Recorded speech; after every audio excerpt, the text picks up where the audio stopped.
So you might be wondering what we're going to do with all of this lumber.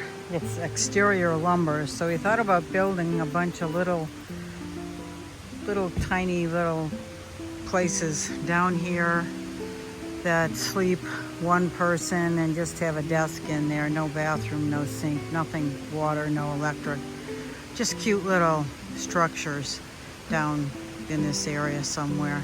But we got a lot of lumber, so we could use it for a deck and things like that.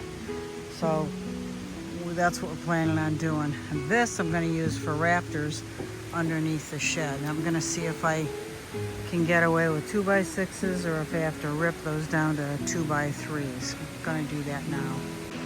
So Virginia's back here moving this stuff. I'm taking the nails out of it, and we still got quite a bit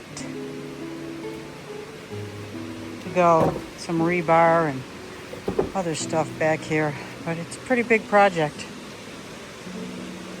And then we got to get this chain link fence out of here and that mess. I don't even know what I'm going to do with that.